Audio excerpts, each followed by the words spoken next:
going to be talking a little bit about Medicare for All, of course, and other medical stuff. We're going to be short. It's going to be a shortened evening because we're just kind of exhausted and tired. It must be the heat and everything. But anyway, we wanted to discuss what's going on right now in the country and in the discussion on Medicare for All, because it seems that right now that seems to be a big topic. I heard today that Biden, Joe Biden, is coming out with he has to come up with something that is counter to the Medicare for All, because it can't look like he is totally asleep at the wheel when it comes to medical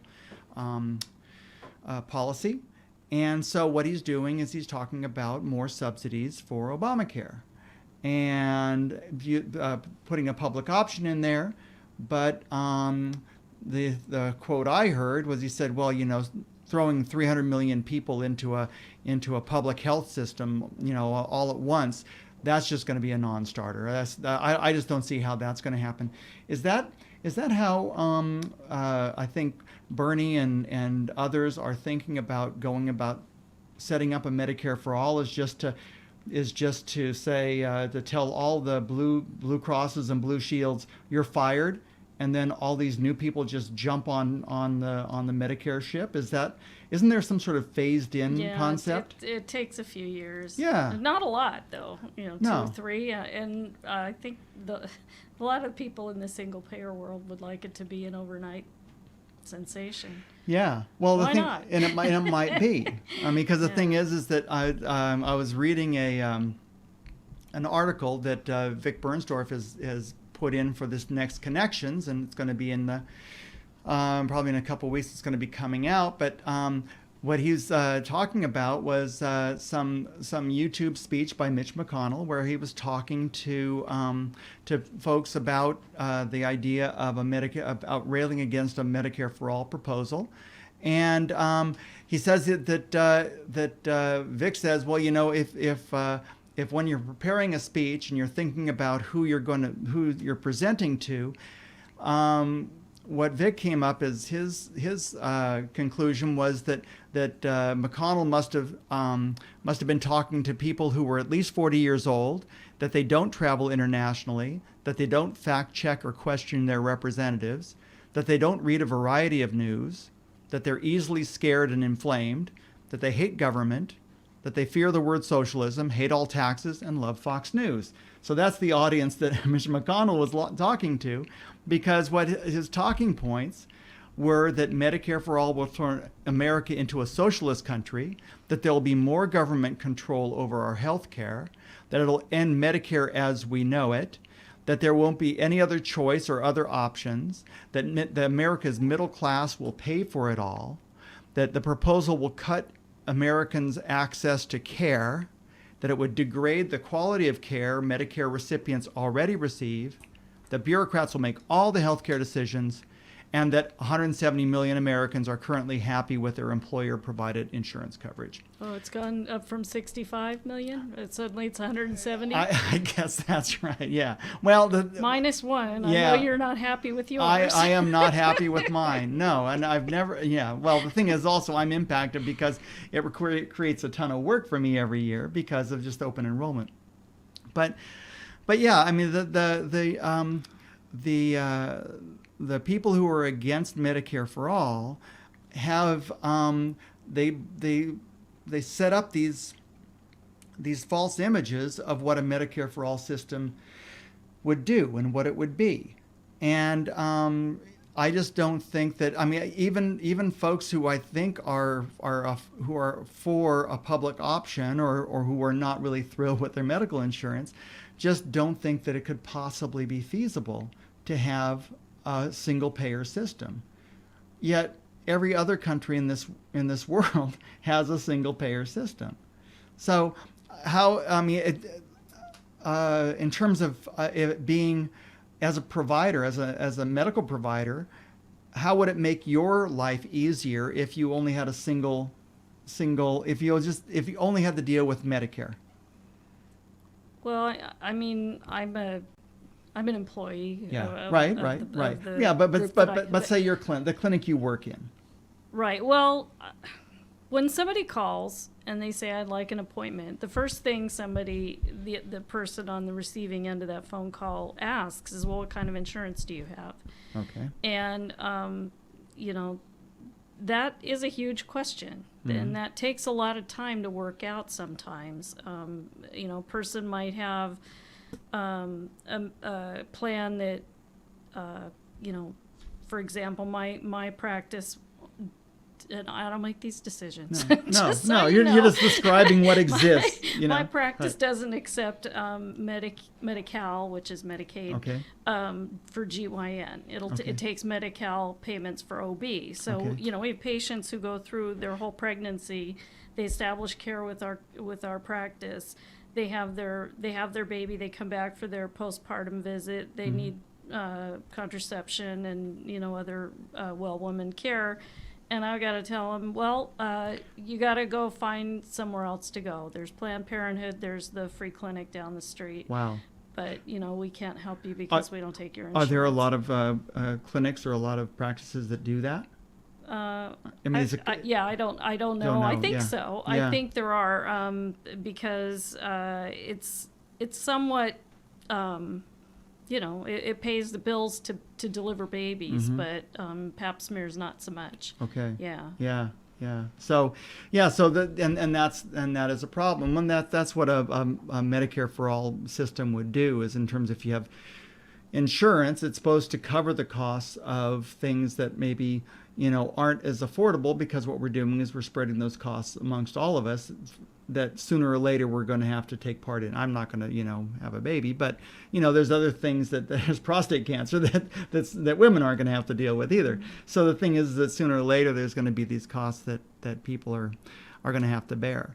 It's called a risk pool. Yeah, right. We're yeah. we're all in the same pool. Right. Yeah. And the objective of insurance companies is to make certain that their risk pool is a low risk pool. And by the sort of the converse is that means the rest of the pool is higher risk. Right. Right. And so that's why you have rates that are higher for older folks, or for folks who are more at risk. In fact, there is a move in the next, I don't know, probably in this next month, where there are court cases, a court case that is moving through the system that is trying to invalidate the Affordable Care Act altogether. Oh yeah. And get rid of it. Right. And I hope it backfires on them. well, Republicans are scrambling, because the last time they tried to overturn the Affordable Care Act, and Senator McCain very famously put his thumbs down and would not overturn it, or would not provide the deciding vote on getting rid of the Affordable Care Act. There has not been a alternative plan that the Republicans have put forward No. that even closely resembles putting together the pieces that Obamacare puts together. And so now Well, they're that's a good description, because it is kind of a piecemeal yeah, thing. well, that's how it was. That's how it was negotiated. That's how, I guess, compromises are made in Congress. But unless you just say, okay, let's go do Medicare for all, and every year, 5 years is cut off the eligibility list until everybody's eligible. That seems to me fairly simple. But now the Republicans are very concerned that if it gets totally overturned, then the two most popular things in that Affordable Care Act, what they perceive as being most popular, are the ability for kids who are 26 and under to stay on their parents' insurance, and the pre-existing condition issue that would. If the Affordable Care Act is overturned, Obamacare is overturned, then insurance companies would be free to discriminate against people with pre-existing conditions. And that is sort of like a third rail for a lot of politicians. Well, I think there's a kind of an understood notion, even among elected officials, that once the populace gets a particular Benefit, good, yeah. benefit, they don't like to give it back. Right, And, right. So Right. that would be a big rollback. Yeah, and so now what they're trying to do is saying, well, they're trying to see how quickly they can respond to come up with a bipartisan proposal to reinstate these two things. And a lot of Democrats are saying, we're not really all that interested in piecemealing back or giving back these couple things that you're wanting to reinstate, because we were perfectly fine starting with the Affordable Care Act and moving forward, rather than totally trashing the thing and then putting back the pieces that Republicans pick and choose that they think that their constituents are going to like. And so it's nice to see them standing up for something. Touche. That's right. If only they'd put that much emphasis behind something that Well, was really worth fighting for. It still hasn't happened, has it? Yeah. So it still hasn't happened. So we'll see if it does come to that, because if it does get overturned, then everybody's rates are going to go up. It's going to be a real. It's going to be quite a show. It's going to be something. If that gets overturned, and there's a possibility. I mean, Trump's lawyers and a lot of Republican attorney generals in a lot of states are arguing that that it should be overturned, that there shouldn't be this mandated law that requires people to have insurance. And so anyway, so that's coming up, and in the midst of this, now Biden is coming up with his doubling down on the Affordable Care Act, which, as we all Good for know, him. Yeah, somebody should. Yeah, He's as good as anybody. Yeah. I mean, he needs something. He needs a plan. He's talking about a ton of money that's being thrown at this system that is just like a black hole. There's still no cost containment. I haven't seen that, I haven't seen the details of the plan, but I'm sure that cost containment is not part of the plan, because Biden is the person who's famously said that if he gets elected, nothing's really going to change in terms of relationships between people with and without resources. And so believe it. Yeah, he's perfectly happy with that.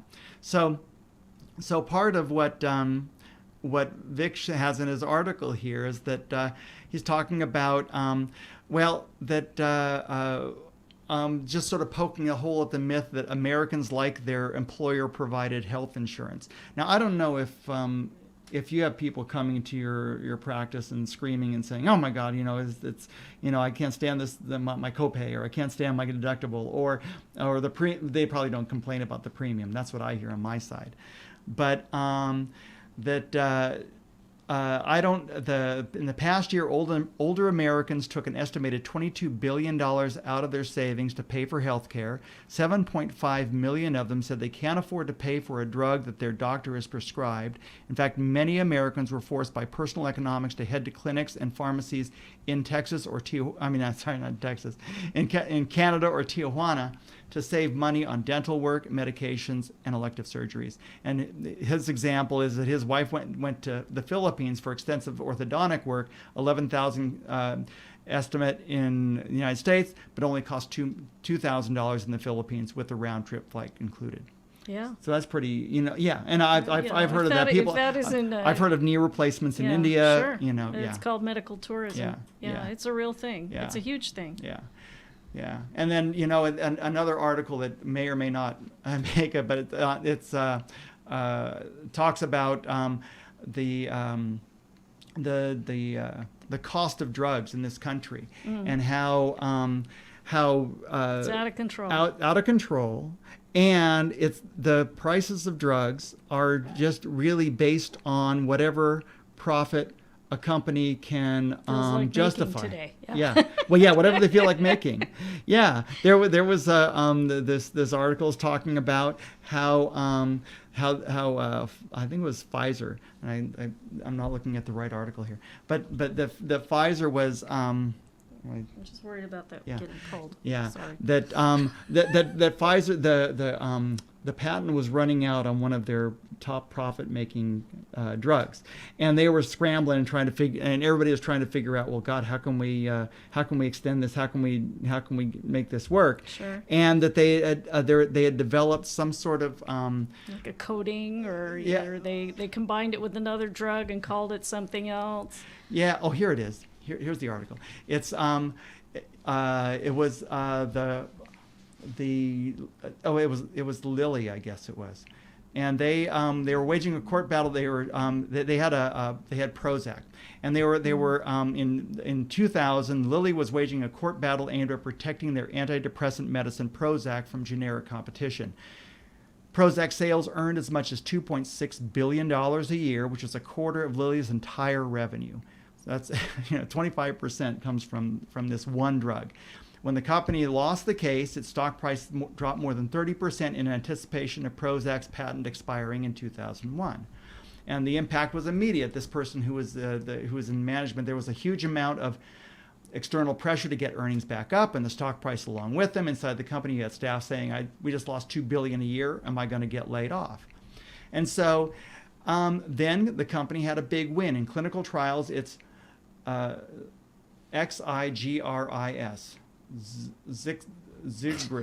Zigris product was proving to be effective at treating severe sepsis, and an infection that was killing 225,000 people every year, with no approved drug to fight it. And so just 2 months after Prozac lost its U.S. patent, the FDA gave Lilly the green light to sell this Zigris. They've spent several months discussing a potential price for this drug. And this woman says that the preliminary consensus formed around a price of about $500 a dose. That was no bargain. $500 was 100 times more than the company's manufacturing cost, Wow. and at the higher range of the medicine's class. But with Prozac sales plummeting, I mean, they had to make up $2.5 billion. And the medical community's excitement about this new drug, the price seemed to be inadequate. All of a sudden, the price everyone talked about was $10,000 a dose. So up from $500 to $10,000 a dose. And they're saying that it cost about $1 a dose. So this is where the drug companies are going to say, oh, well, that's return on research and yeah. research and development. Right. And so they just she said always say they just pulled this figure out of a hat, and then that became the number. And so let's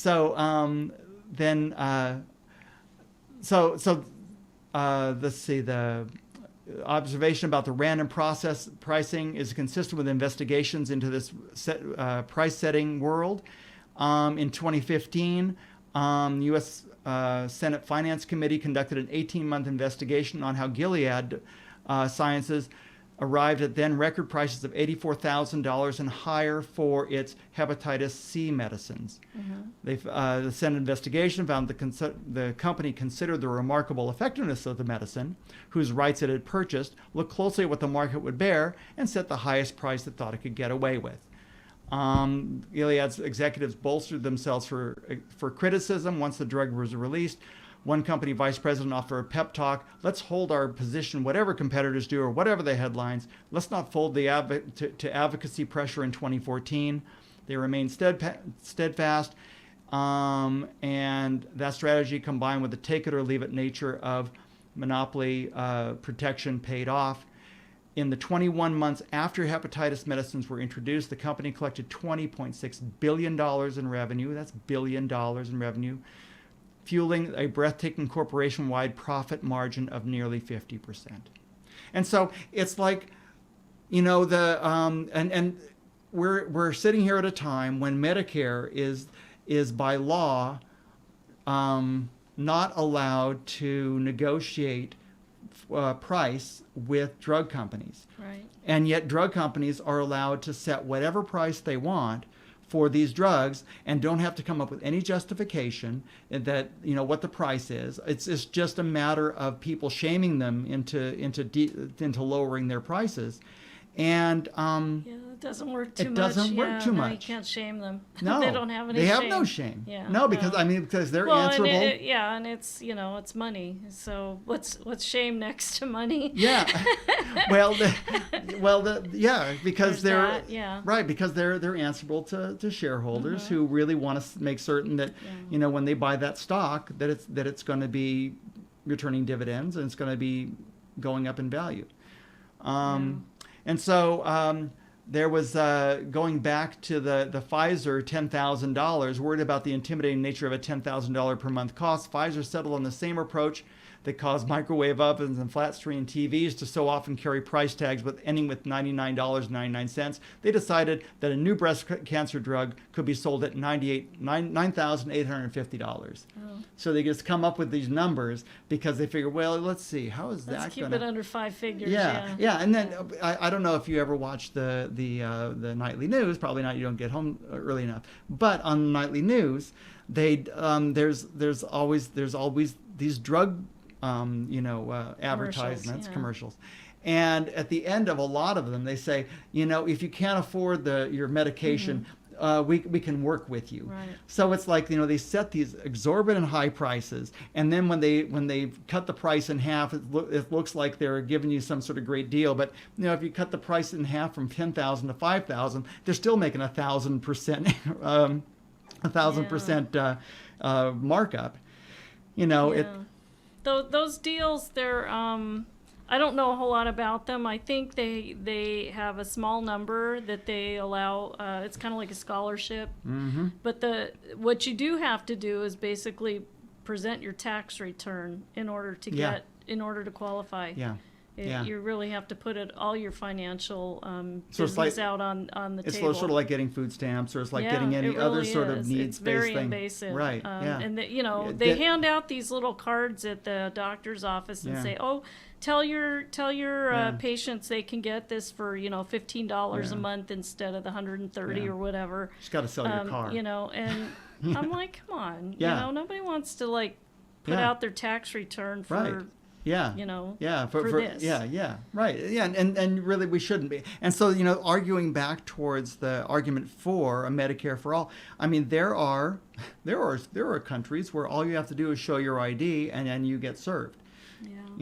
It's what happens in countries where folks aren't scared to death about getting sick or getting ill or getting, having an accident. Well, I think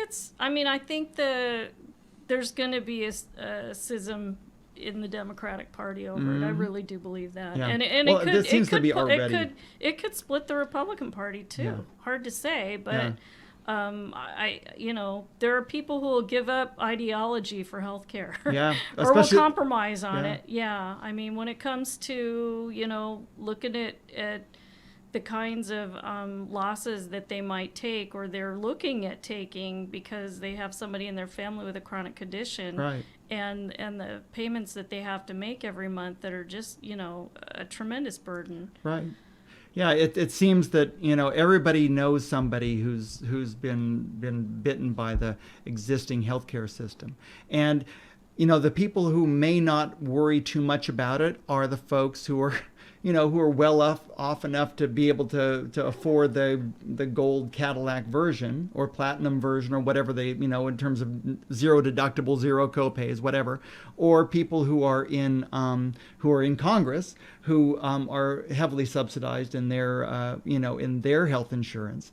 Well, and such folks who have been very lucky, who haven't really needed to access the kinds of funds that an insurance company they'll have to cover for an expensive hospitalization or chronic condition. Right. But for every person like me who's like that, who's not had to use the health insurance, there are folks that I know who have been chronically bitten by this existing system, who have who are just are ill a lot or are sick or just have chronic conditions, pre-existing conditions that cause them to have to, spend. I mean, nobody likes going to the doctor. Nobody likes going to the hospital.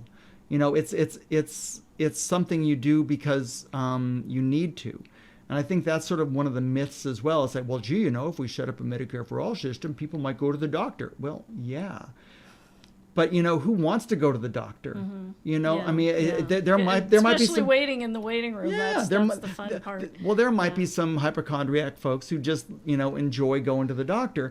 But I think it's a very small percentage of the population. A lot of people don't want to be hanging out in a waiting room. No, there's a huge backlog of medical care that is legitimate that will have to be taken care of as soon as the floodgates open. And I'm sure that seems daunting to the likes of Joe Biden and Nancy Pelosi, but that is not a reason to continue to deprive citizens of this country from their deserved health care.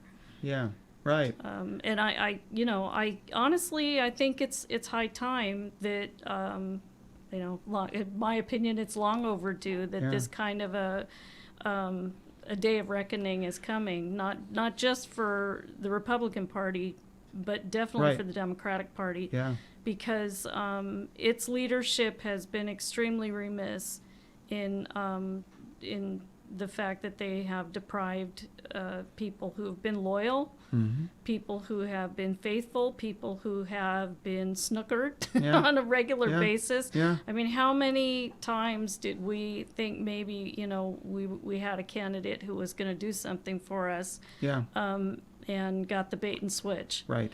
Right. Every time. Yeah. Every time we won. Right. Yeah. I mean, Clinton, and then Hillary Care came in with we have to make certain the insurance companies have a seat at the table. In fact, we have to make certain that they own the table, and then we'll start from there. So we'll start negotiating with them there.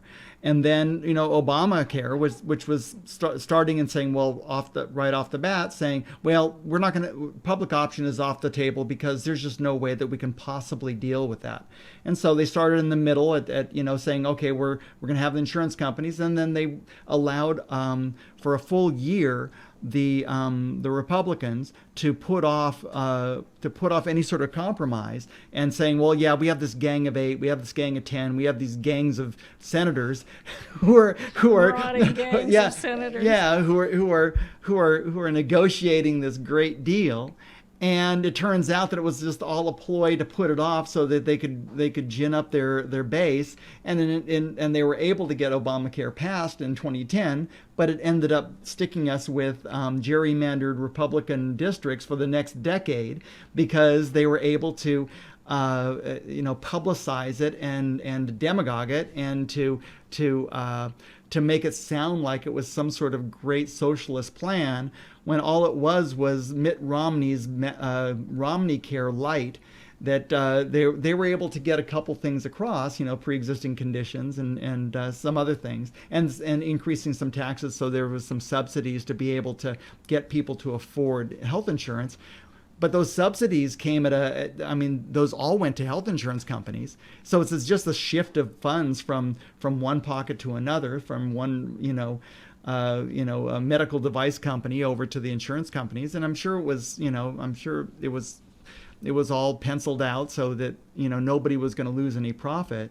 Well, the best part of Obamacare was the Medicaid expansion. Yeah. And that is the part that the wealthy resent the most, because they're having to pay taxes to pay for it. Right. Yeah. And that's the part that they really don't like about Obamacare. Yeah. And it's absurd on their part, because the thing is from an economic standpoint, that's an expansionary, taking money, it's expansionary. You're taking money from well-off people to giving it to not so well-off people who are going to spend it and put it in the economy. I'm sure it's expanded the economy at least 1%, where you've had this money going, that's actually being spent on more health care. Right. And that they're going to spend it because people need health care.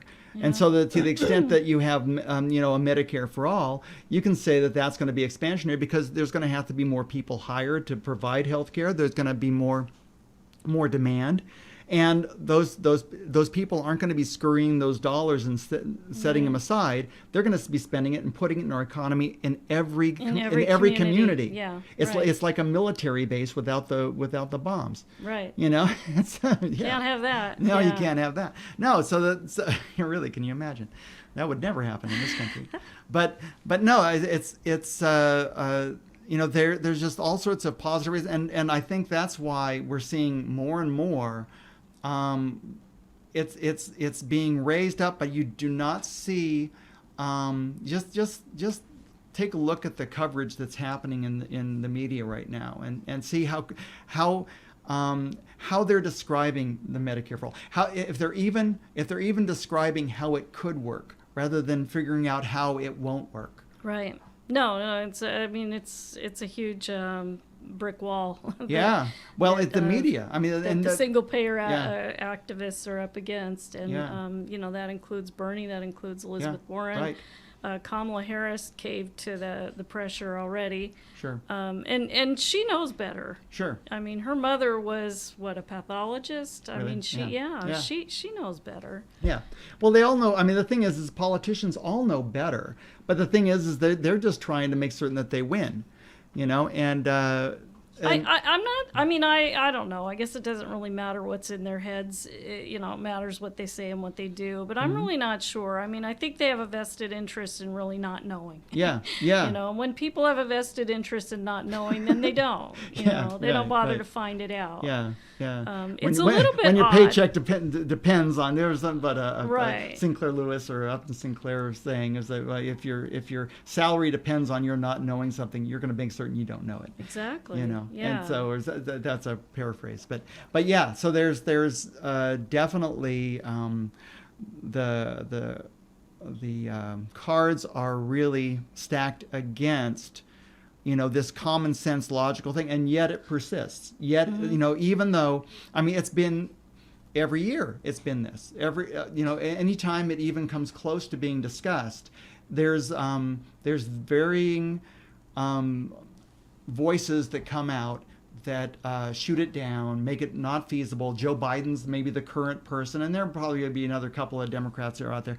But the ones who are Bernie and Elizabeth Warren, those two combined, if you add up their they're both pulling ahead of Trump right now. Right. Yeah. But ahead of Biden. Right. Well, if you add those two folks, they're supporters together. It might be like Biden's 30 and the other one's like 25 and the other one's 20 or something like that. But you add up, you should always sort of look at the. I always look at the summing up of the progressive side as opposed to the non-progressive side in terms of percentages. And so Bernie and Warren could be one side, and Biden is the other side, because I don't know if there's any more. Well, there's a couple of marginal, Booker, who knows, marginal, more conservative Democrats out there. Sure. Oh, well, there's 16 of them or whatever. There's somebody in there still. Yeah. Well, this wouldn't be on the table at all if people didn't want it, because God knows it was buried for millennia and would stay buried if the powers that be had their way. Right. And it's only really because Bernie brought it to the public's notice in 2016. And he made it understandable to people. And the idea just simply took off like wildfire, and people aren't letting go of it. No, and despite the fact that they're being discouraged of, please let go. Don't.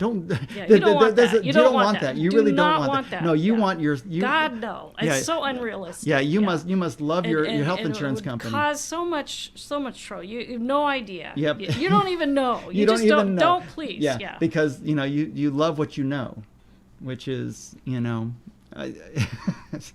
I don't. It's just beyond me. I can just know that somewhere down the road, it's inevitable. There's just no way that we can have a system that is like ours and continuing the way it's going, and continuing not to serve people. 20 years from now, what is the vision if you don't have a Medicare for all plan, 20 years from now, what is the plan for any of these presidential? What is the Republican plan for health care 20 years from now? You know, I just can't. You know, can we continue on with you know, premiums and copays and deductibles going up 5% a year for the next 20 years without any cost containment? I just don't know how yeah. Would they let the working class and the middle class shoulder a 50% burden of their salaries going to? Hell yeah, they would. You know they would. I mean, they don't care. But the thing is, would they let people live in the street, Bruce? Yes, they would. I mean, come on. Homeless people in this country. This is a struggle. This is a real struggle. Yeah. Well, you know, if we don't engage in it, we aren't going to have it. We are not going to get it. It's going to require some serious struggle, a big fight. We're up against some very entrenched, very wealthy interests who don't want to give up their privilege. I mean, when one drug brings in $20 billion, I mean, that's a lot. That's 20,000 million. $20,000 million, and you know how many people does that pay? How much advertising? How much propaganda? How many staff does that pay for? How many people who are making $100,000, $150,000, who would normally, for their jobs, might be making $50,000? I mean, you know, if you're making $110,000, $150,000 for a job that's maybe not all that challenging, maybe that's something you can live with. If sure. I mean, some people aren't able to access health care. That's not my problem, right? Oh, yeah. Yeah. Right. Yeah. Well, I mean, it gets buried. We're living with 30 million not accessing it right now. Yeah. It doesn't seem to bother. Right. And so we're going to see probably in the next month or two, the court cases coming down that are going to possibly invalidate the Affordable Care Act. And if that happens, then that will really shine a strong light on what the alternatives are. And to me, the alternative is going to be that a lot of people are talking about, that people are familiar with, that they don't mind discussing, is Medicare for all. Yeah, I mean, I never want to see things get worse in the hopes that they'll get better. Because they sometimes don't get better. Don't get better. That's right. But if that should happen, I would hope that it would light a fire under the folks who seem to be willing to die on a sword over the ACA. Yeah. I don't want to say it's not worth fighting for, because so many people did get health care as a result of it, but it's the kind of thing, we should have picked up that ball and run it forward instead of constantly being on the defense over it. Right. And if we were fighting for everyone to have health care as a human right, rather than whatever this excuse is that we came up with, to cover make sure the insurance companies could make their profits, and and the drug companies and the hospitals and the medical device people, and right, so everybody can get their cut. And leave 30 million out, and leave 80 million with the inability to really cover their own costs. Underinsured, as they say. Right. They're saying these so many seniors. People just worried. So many people worried. Yeah. Well, they don't see a doctor because they're afraid that that it's going to cost them too much. Right. I was talking to a patient the other day. She has some kind of a chronic condition that's been hounding her for years and years, and finally she got declared disabled and got Medicare, even though she's not 65. Okay. And her husband, I think, is 65 and has Medicare, and they got to pay for a supplemental. And she's telling me their premiums for this supplemental that covers the 20% of outpatient costs that aren't. I mean, really, on paper it looks like Medicare covers a ton. Yeah. But the amount that they don't cover, it's not trivial. Yeah. I think, what did she quote me? $2,500 a month or some huge number. Wow. That they have to come up with, and first she's telling me, well, I finally got it, my doctor wrote a letter and then it went to some board and I had to go in and this guy had read this stack of charts and, after years and years and years, they're finally declaring me disabled. And so I got, Medicare, even though I'm only, whatever. Yeah. And so I'm thinking, wow, finally you got yeah. to a place where you're not stressing out about this, Right. because she's always been stressing out. Oh, no. Yeah. It's just a whole new, Whole new. issue. Because this year the premiums went up or whatever, Yeah. Or Yeah. there's a new drug that costs X, Y, Z. It's always something. Yeah. Well, and there's just all sorts of reasons for having some sort of predictable, cost-contained health insurance health system in this country.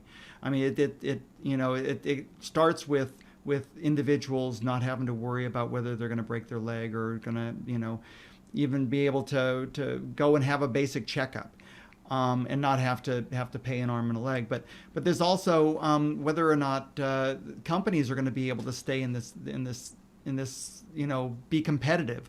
Because a lot of companies are spending a lot of money on health insurance. They're worried about, so they have to balance whether or not they're going to be able to pay for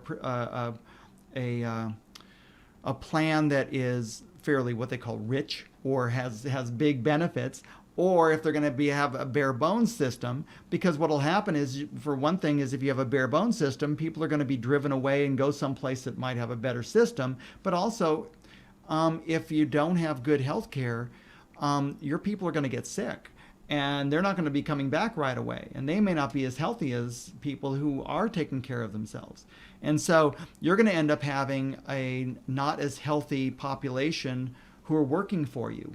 And so you might want to go to a country that might have a system that is that has a healthier workforce. Because then everybody who's working for you has less stress, may be more healthy, and doesn't have to worry about having to pay premiums and co-pays and that sort of thing. And then also on the basic business side, you don't have to hire a ton of people in your HR department to figure out what the premium should be for somebody, or negotiate with all these different insurance companies. Yeah, I mean, there's an argument in the single payer world that the business, is gonna they're gonna rally on our side, and they're really gonna help put us over the top. I don't see it that way. Well, but you've seen a movie or two. Yeah, it's called Fix It. Yeah. Yeah. It's a good movie. It's Yeah. a good movie, and Yeah. it does make the case that it's single payer would be good for business, and that a lot of business owners would like to have single payer. Yeah. They're willing to pay the taxes, get that burden of providing health care to their employees off their back. Yeah. Even the playing field among all competitors, Right. that kind of thing. But Right. I just don't think it's going to be enough to put us over the top. Yeah. I think it'd be It might nice to have part some of- allies. It might yeah. be part of it. Yeah. It's nice to know some of them are seeing it that way. Some business owners really want to provide health care to their employees and feel bad when they can't, keep up the premiums for the plan that they had last year or 10 years ago. But I don't know. Incrementally, the cost sharing gets higher and higher on the employee, and it just, everybody just Yeah. kind of shrugs and goes, sorry, Yeah. premiums went up and we just got to do this. And, Right. Before you know it, if you're a worker, you've got a $6,000 deductible and a, 40% copay or Yeah. some crazy Yeah. thing. And if you get sick, you lose your job, Yeah. and that's that. They go hire somebody else. Right. Yeah. I hate to be so cynical. No. Well, the but- thing is that, but still, even with the degraded value of a health insurance policy, or that sort of benefit that is offered to people, still it is where I work. People work because of the benefit, because of that benefit, because if they went out into the marketplace, it would just cost them a ton.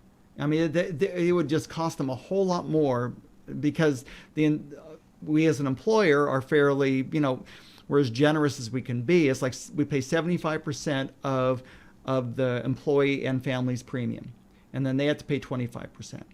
And and that's of a essentially a degraded product, because we paid 75% of this premium, and the premium was sort of flat this last year, but the deductible went up.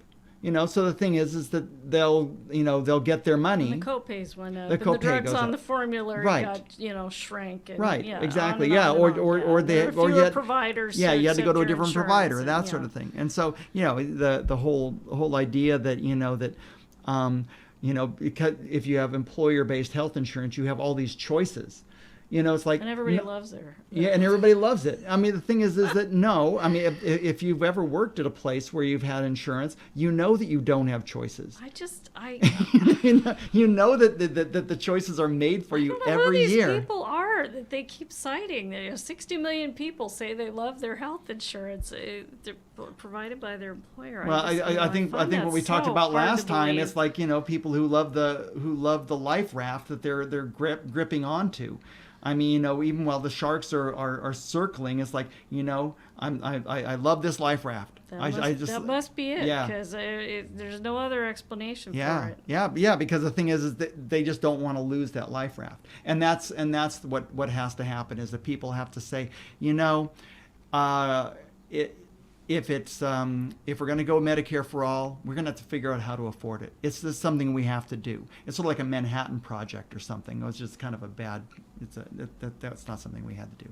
But it's something Marshall Plan, something that we had to do, because it's in the best interest of everybody. It's what we have to do in order to, and so interstate highway system. Yeah, right. Yeah, something we have to invest in. Our Moonshot, school system. Yeah, gotta go to the moon. Yeah, gotta go to although the moon. some would say that's wasteful too. But I don't know what we got out of that. But Tang. Yeah. Boy, I every time I drink Tang, I say, thank God for the moonshot, because that's tasty stuff. I know, but you do remember that. Yes. It was a pretty glorious moment. Yeah, it'll be I think it'll be a more glorious moment when we get Medicare for all, because that's something that's going to save even people. Harder. That's what, even harder to do. That's right. Some people do things because we can. Some people do things because we can't. Something like that. I don't know. We're doing it because it's not because it's easy, because it's hard. That's right. Yeah, that's right. That's right. Well, yeah. I like banging my head against this wall. Well, I think it's going to give at some point, because enough people are being impacted, and it's just something that we have to decide to do. And it's there's all sorts of arguments. We've come up with all the arguments, and people just have to remember those arguments when it's being debated, that this is an inevitable thing that we are going to be working with. Will be a Medicare for all. If it doesn't turn out to be perfect the first year, well, maybe we can fix it, and yell down the people, the naysayers who were saying, oh, no, we have to have profit in this system. Make it all nonprofit. I've worked for nonprofits my entire life, and it's been just fine. There's actually a very big part of the segment of our economy that's nonprofit. Yeah. And people, like 30% or something. It's a big segment. Yeah. And if people say, well, I'm capitalist. Well, why would you want to reward capital for something that is that it's a basic right? I mean, there's no reason to have profit in a system that is providing basic health care. I mean, you can have profit in a tummy tuck or a nose job or cosmetic stuff, or things that are not basic health care. But the basic stuff should not, people shouldn't be profiting off individuals. Well, we need to look at it as an investment in our population. We have a lot of adults who, are, and for lack of a better word, I'll say frail? broken. No. They're addicted to opioids. Right. They have terrible dentition. Right. They probably need glasses. Right. They may have. They have deferred maintenance issues. They have a lot of other deferred maintenance issues. Yeah. They may have some chronic conditions. Maybe their hearts aren't working so well, or whatever. But if we make the investment in them to get their health back to a place where they can hold jobs. I mean, these aren't people we have to educate from first grade. Mm-hmm. They have Right. some life skills. Right. They can go to work Right. and contribute Right. and pay taxes and be productive members of society Right. and live in communities Right. and have connections to other people. Yeah. And that's worth something. It is worth something. If America stands for anything, I would like to hope that it stands for its communities and its neighborhoods. Right. Yeah. I mean, it's something that people would decry. Oh, what happened? What happened to our old-fashioned values? What about our back in the 50s? We all used to get together. We used to we all used to be healthy, and we all used to be able to bowl together and everything. It's like, well, yeah, we used to be part of communities. And that's sort of been degraded as well. I mean, there you have, and there were women who could, stay home with Yeah. their kids. Yeah.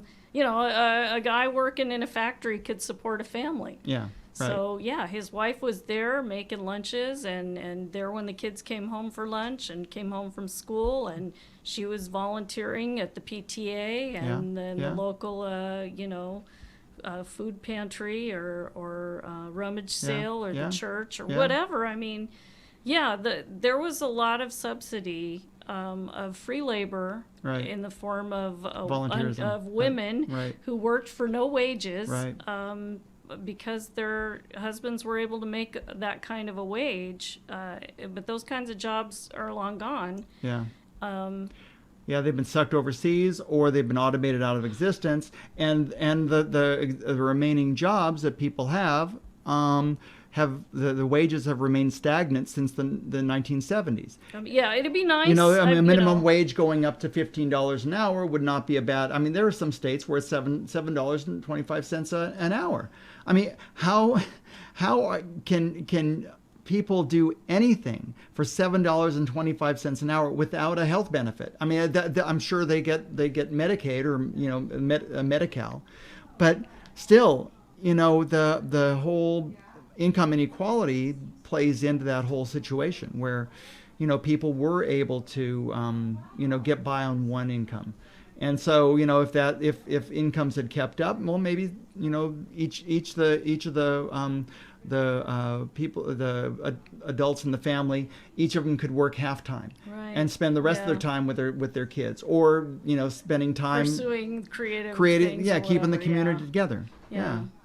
I mean, there's a no, world. it all that, went to the top. No, yeah. Well, the thing is that a different world. Need their helipads and their multiple mansions. A different world is there. We just have to imagine it and make it happen. It's a democracy still, and for I keep on mentioning how the media is denigrating, not helping, not helping. Right, they're putting down. I mean, they don't try to show the path for Medicare for all. I've yet to see a frontline special, PBS frontline special on how a Medicare for all system could work.